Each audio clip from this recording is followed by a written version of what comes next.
Hello students of class 11th. Today we are going to study the poem The Laburnum Top.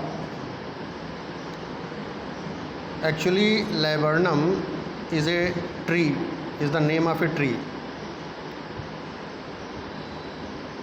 is a type of tree, laburnum. This poem depicts a scene.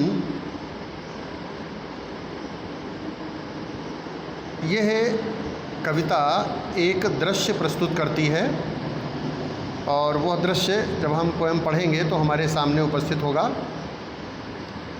Laburnum tree stands there silent and still. जो laburnum पेड़ है वह शांत रूप से खड़ा हुआ है। It has a nest built on it, और इस पेड़ पर एक चिड़िया का घोंसला है। The little mother bird gold finch arrives to meet and feed her young ones. जो छोटी सी मदर बर्ड जिसका नाम गोल्ड फिंच है, गोल्ड फिंच नाम की मदर बर्ड आती है अपने यंग वंस से मिलने के लिए, अपने बच्चों से मिलने के लिए और उनको उनकी फीडिंग करने के लिए, उनको भोजन देने के लिए। Sitting at one end of A branch it gives A signal sound. एक शाखा पर बैठ करके ये क्या करती है, जब आती है बच्चों के पास तो बैठ करके एक सिग्नल देती है, संकेत देती है अपने आने का, और बच्चे जान जाते हैं कि उसकी माँ, उन सब की माँ आ गई है। The young ones recognise their mother's voice. जब गोल्डफिंच मदर बर्ड बोलती है तो उसके यंग वंस जान जाते हैं, उनको पता चल जाता है कि उनकी माँ आ गई है, अपनी माँ की आवाज़ को पहचान लेते हैं। And start chirping together like some engine. और जैसे इंजन स्टार्ट हो जाता है ऐसे ही वे सब मिल करके चर्पिंग करने लगते हैं, माने चहचहाने लगते हैं एक साथ मिल करके। The bird alert and swift makes her way to the next. और चिड़िया जो है, जो बड़ी ही फुर्तीली और चौकन्नी है, वह अपने घोंसले में पहुंच जाती है। When the purpose of her visit to meet and feed the little ones is accomplished, she flies away. और जब उसका अपने बच्चों से मिलने का उद्देश्य और उनको फीडिंग करने का उद्देश्य पूर्ण हो जाता है तो फिर वो पुनः उड़ जाती है। तो यह दृश्य उपस्थित किया है कवि ने, पोएट ने। इसके पोएट हैं टेड ह्यूज। तो आइए बिना टाइम वेस्ट किए हुए पोएम को पढ़ते हैं और समझते हैं।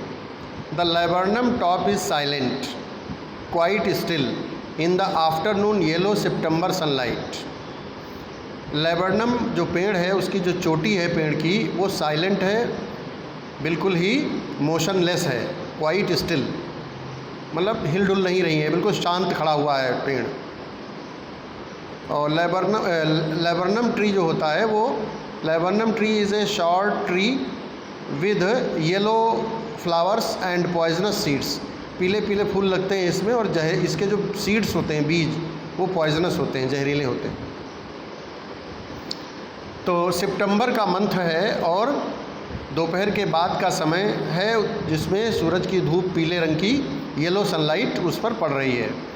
ए फ्यू लीव्स येलोइंग, और पत्तियां जो हैं वो ऐसे महीने में, सितंबर में, उसकी पीली हो रही हैं, पीले कलर की हो गई हैं। ऑल इट्स सीड्स फॉलन, और उसके जो सीड्स हैं वे सब गिर गए हैं, झड़ चुके हैं नीचे।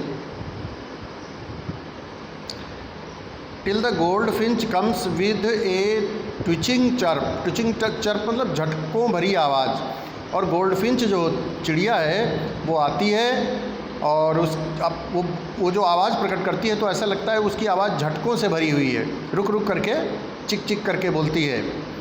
और उसमें चंचलता है, सडननेस मतलब चंचलता है, startlement at a branch and, और जो है एट ए ब्रांच एंड का मतलब है sitting at one end of A branch, वह आती है और पेड़ की एक शाखा पर, एक छोर पर बैठ जाती है।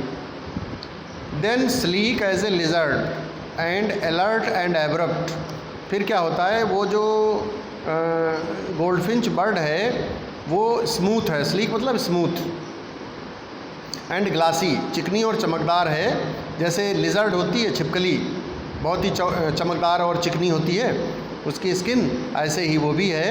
और अलर्ट है, वो बड़ी ही चौकन्नी है। और एब्रप्ट मतलब चंचल है। शी इंटर्स द थिकनेस, तो क्या करती है वो पेड़ के झुरमुट पे घुस जाती है। थिकनेस मतलब the thick leaves and branches, and A machine starts up, और जब वो घुस जाती है तो मशीन चल पड़ती है, माने जो उसके यंग वंस हैं, उसके जो लिटिल वंस हैं जो घोंसले में बैठे हुए हैं, वे सब एकदम से चिचियाने लगते हैं। तो the young ones of goldfinch start making a noise, वे सब मिल करके शोरगुल उत्पन्न करने लगते हैं। ऐसा लगता है मानो कि मशीन चल पड़ी हो, मशीन की आवाज़ उठ खड़ी हुई हो। Of chitterings and a tremor of wings and thrillings, the whole tree trembles and thrills, और चैटरिंग नॉइज़, चहचहाहट की आवाज़ उत्पन्न हो जाती है, और पंखों के कंपन की आवाज़ें आती हैं, पंख फड़फड़ाते हैं ना सब, तो उनकी आवाज़ें आती हैं। और थ्रिलिंग्स और ट्विटरिंग्स, जो चिचियाते हैं, चहचहाते हैं, उनकी आवाज़ आती है। और द होल ट्री ट्रम्बल्स, और वे सब चूँकि पंख फड़फड़ाते हैं तो पेड़ जो है वो भी कांपने लगता है, पेड़ों की पत्तियां कांपने लगती हैं और उत्तेजित हो जाती हैं। थ्रिल्स माने उत्तेजित हो जाती हैं। It is the engine of our family, और जो गोल्डफिंच बर्ड है, अगर हम, पोएट कहता है कि हम उसको एक प्रकार से उसके परिवार का इंजन कहें। जैसे इंजन स्टार्ट होता है, उसको इंजन कहें, माने उसको देखकर जो है वो उसके सभी बच्चे एकदम से शोरगुल मचाने लगते हैं। She stokes it full then flirts out to a branch and, फिर क्या होता है, वह जो गोल्डफिंच बर्ड है वह भी बोलने लगती है अपने बच्चों के साथ, तो स्टोक्स इट फुल बने शोरगुल को और बढ़ा देती है। देन फ्लर्ट्स आउट, और फिर क्या करती है, फ्लर्ट्स आउट बने फ्लाइज आउट सडनली, अचानक उड़ जाती है, एक टू ए ब्रांच एंड, एक पेड़ की एक शाखा पर उड़ जाती है। शोइंग हर बर्ड फेस आइडेंटिटी मास्क, ये उसकी जो पीठ है, माने जो गोल्डफिंच बर्ड है उस पर रंगीन धारियाँ बनी हुई हैं, कलर्ड स्ट्रिप्स बनी हुई हैं, यही उसकी पहचान है। और वो कलर्ड स्ट्रिप्स एक प्रकार से देखा जाए उसके चेहरे पर जो बनी हुई हैं वो उसका मुखौटा है, एक प्रकार से मास्क का काम करती हैं। Then with eerie delicate whistle chirp whisperings, फिर बड़ी विचित्र आवाज़ चहचहाट की उत्पन्न हो जाती है। और इसी के साथ क्या करती है गोल्डफिंच चिड़िया, शी लांचे जब माने छलांग लगा जाती है, माने उड़ जाती है। कहाँ, टुवार्ड्स द इन्फिनिट, माने दूर आकाश में, इन्फिनिट मतलब अनंत आकाश में उड़ जाती है। And the laburnum subsides to empty, और जो लेबरनम का जो पेड़ है वो मतलब साइलेंसेस एज यूजुअल रिटर्न्स, पहले जैसी फिर शांति लौट आती है, वो पेड़ फिर साइलेंट हो जाता है। Silence as usual returns to the little tree again, उस छोटे से पेड़ पर साइलेंस फिर से आ जाती है। तो इस तरीके से बहुत ही मज़ेदार चित्र कवि ने उपस्थित किया है, एक जो है सीन डिपिक्ट किया है जो कि पढ़ने में और सुनने में बहुत ही मधुर लगता है।